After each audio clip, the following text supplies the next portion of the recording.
বসিরহাট 2 এর মতো একাধিক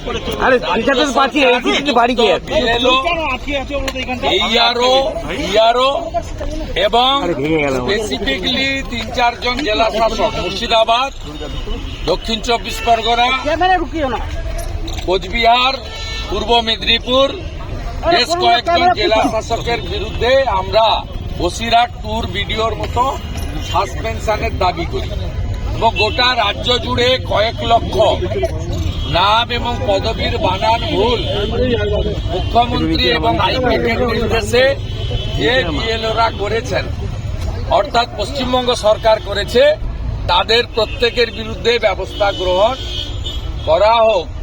সেই কারণেই আমরা মুখ্য সচিব নন্দিনী চক্রবর্তীর সঙ্গে মিট করতে চেয়েছিলাম। তিনি রিটার্ন মেলে বলেছেন 6 তারিখে মিট করবেন।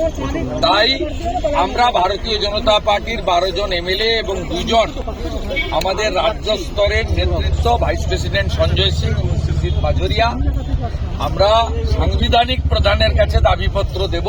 4টে দাবিতে রিসিভ করিয়ে আপনাদেরকে জানাবো এবং সাংবিধানিক প্রধানকে আবেদন করব আমাদের দাবি এবং আবেদন যেন মুখ্য সচিবের কাছে পাঠিয়ে দেবে। মানে আপনারা বলছেন এটা পুরোটাই উদ্দেশ্য প্রণোদিত, যা পুরো পরিকল্পিত এবং আপনার পিছনে মুখ্যমন্ত্রী আছেন। আমাদের কাছে ডকুমেন্ট এভিডেন্স আছে।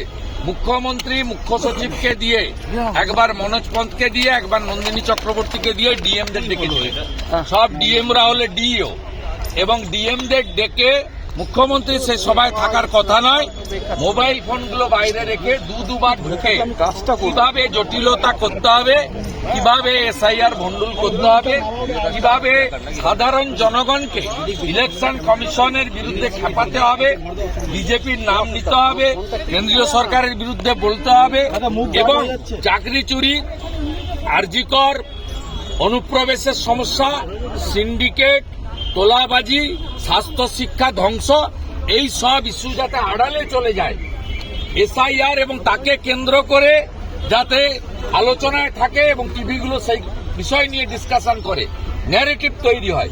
এই জন্য এই কাজটা রাজ্যের প্রশাসনিক কর্তৃ মুখ্যমন্ত্রী তার স্থাবক প্রশাসনকে দিয়ে করেছে। Basirhat tour video, joint video যেমন সাসপেন্ড হয়েছে, মুর্শিদাবাদ, কোচবিহার, দক্ষিণ 24 পরগনা, পূর্ব মেদিনীপুরের ডিএমকে এবং অভিযুক্ত বিএলএদের তালিকা আমাদের কাছে আছে, আমরা চাইলেই দিয়ে দিব, তাদেরকে সাসপেন্ড করতে হবে এই দাবিতে।